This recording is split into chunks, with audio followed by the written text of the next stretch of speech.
Alrighty then, just as we can use the properties of parallelograms to solve problems involving algebra, lucky you, you can also use them to write some proofs.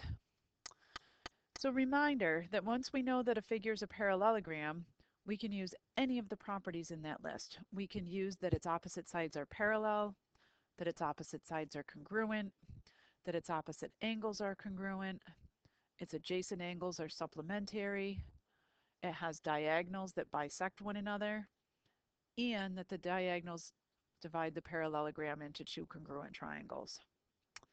So again, once we know that a figure is a parallelogram, everything on that list is fair game for our proofs. All right, in example 1, we're told that figure JKLM is a parallelogram. Just a reminder that that little symbol means parallelogram. We're told that segments JO and OL are congruent to one another. And we're being asked to prove that segments OP and OQ are congruent. Now, the parallelogram. The parallelogram is a little bit tricky. I could, if I wanted to, mark all of the pairs of congruent parts in that figure. However, by doing so, I'm going to mess up the figure a lot. There's going to be a lot I have to mark in there. So what I'm going to do instead is I'm going to go ahead and I'm going to use my highlighter to highlight anybody that's a parallelogram. And that's a reminder to me that once that figure is highlighted, all of the properties that accompany the figure or the parallelogram will also apply to that figure. Again, I just don't want to start marking everything in there because it's going to become too busy and too complicated, and it's going to be very difficult for me to determine exactly what I need to use. Segments JO and OL are congruent. I'm going to mark those congruent just as I always have. And a reminder, we're being asked to prove that segments OP, which is right there, and OQ are congruent. And my strategy for doing that is going to be to prove a pair of triangles congruent for which those are sides. So looking at that figure, I have one pair of sides in the triangles I'm trying to prove congruent. This is part of the top side and part of the bottom side, so I can't use congruent sides. But what I can use is parallel sides. If the top side is parallel to the bottom side, then that green segment is a transversal, and all of the special angles that live along that transversal are going to be congruent.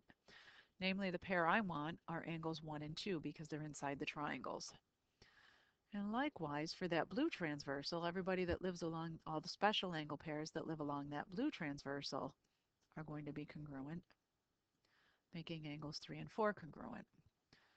So I'm seeing that I'm going to prove these triangles congruent by angle, angle, side, where my two pairs of angles are angles 1 and 2 and angles 3 and 4. And my pair of sides will be the given pair of sides, segments JO and OL. Now, if you were looking at that picture, seeing the vertical angles at O and saying, I want to use the vertical angles in my proof, you're absolutely right. You can absolutely use the vertical angles. Your proof, though, might be an angle side angle proof if you choose to use the vertical angles with 1 and 2.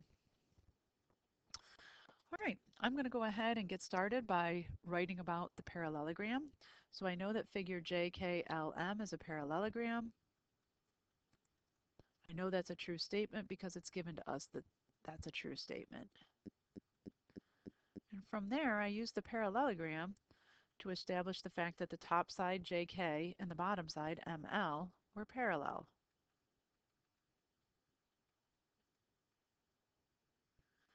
And that's because either opposite sides of a parallelogram are parallel, or I'm going to say parallelogram has opposite sides that are parallel.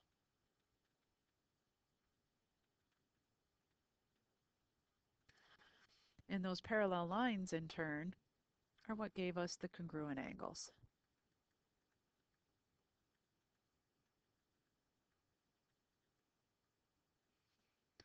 And the reason is because the parallel lines have the congruent alternate interior angles.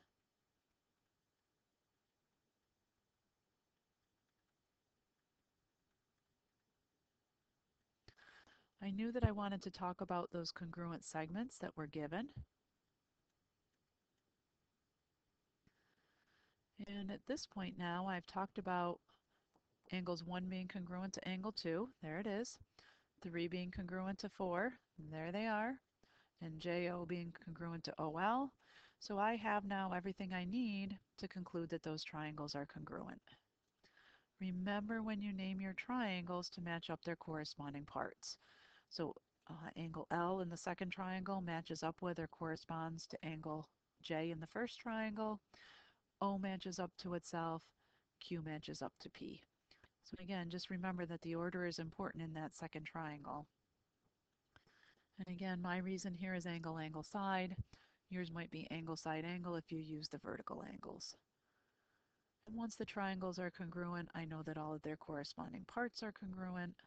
So I'm all set to go ahead and conclude that segments OP and OQ are congruent by CPCTC. Whew, there it is. That is a beautiful proof. And again, that proof utilizes or involves the use of those properties of the parallelogram. All right, that was fun. Let's go ahead and give this second one a spin. In number 2, it tells us that figure ABCD is a parallelogram. So like with the first problem, I'm going to go ahead and get my highlighter out. I'm going to highlight that figure. Once that figure is highlighted, I know he's a parallelogram with all the properties that go along with him being a parallelogram. Segment or point D is the midpoint of segment, and this should say segment AE. There's a typo there that I didn't catch. So I'm going to make that correction on my paper right now, and you should also. And if D is the midpoint of segment AE, we know that it splits or divides segment AE into those two congruent parts. We're being asked to prove that triangles DCE and CDB are congruent. So the yellow one is DCE. CDB is going to be the red one. So the first thing I'm going to notice right off the bat is that reflexive property, those shared sides right up the middle. That makes life easy. I also see these segments DE and AD marked congruent, and I also notice that that green figure is a parallelogram, and as such he has opposite sides that are congruent. So the left side of that parallelogram, side AD, has to be congruent to the right side, which is side BC. So I'm going to go ahead and mark segment BC congruent to DE. And then lastly, due to the fact that this figure is a parallelogram, I know that not only are his left sides and right sides congruent, but his left sides and right sides are parallel. And if they're parallel, I'm going to go ahead and I'm going to look along that transversal.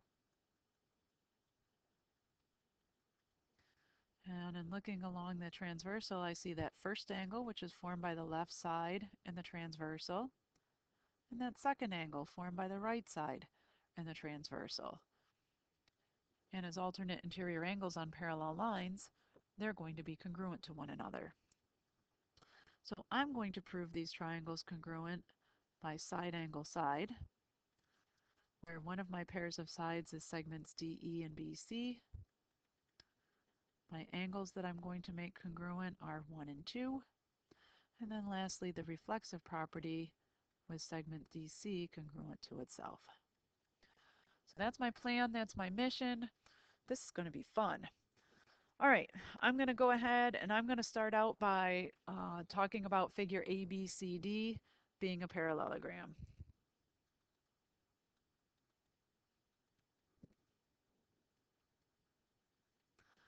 And because he's a parallelogram, I'm going to say that his left side is parallel to his right side. So segment AD, or I might even say line AD, so that I can extend that to include DE in my picture, is parallel to BC. And again, that's kind of my sneaky little way of being able to extend those lines. And that's because parallelogram has opposite sides that are parallel.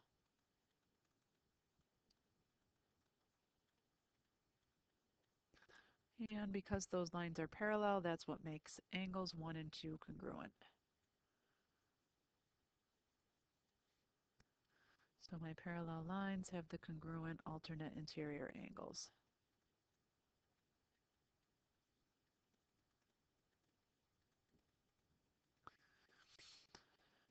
And not only does my parallelogram have those opposite sides that are parallel, but it also has those opposite sides that are congruent. So from this parallelogram, I'm also going to talk about segments AD being congruent to segment BC. So again, notice that I might use this given statement, the parallelogram, to draw two different conclusions. So parallelogram has opposite sides that are parallel, congruent. But what I really want to get to is I want to get to segment DE being congruent to segment BC. So I've already got BC in there, but in order to work segment DE in there, I'm going to have to talk about D being the midpoint of segment AE.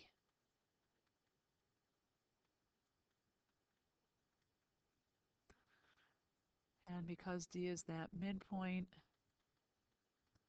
and that's what tells me that those two segments AD and DE are congruent.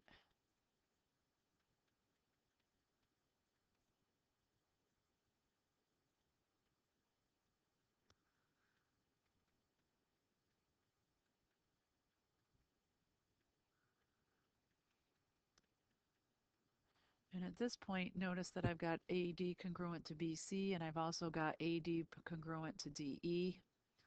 So if I pull these guys together with a little substitution, now I can go ahead and say that BC is congruent to DE, or DE is congruent to BC.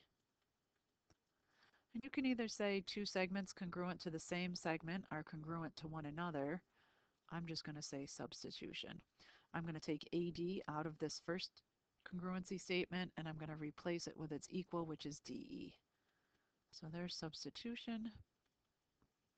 So at this point, I've talked about these segments being congruent. I've made mention in my proof of angles 1 and 2 being congruent. I still need to talk about segment DC being congruent to itself, but that's definitely not the hardest part of this proof. We know that's reflexive property.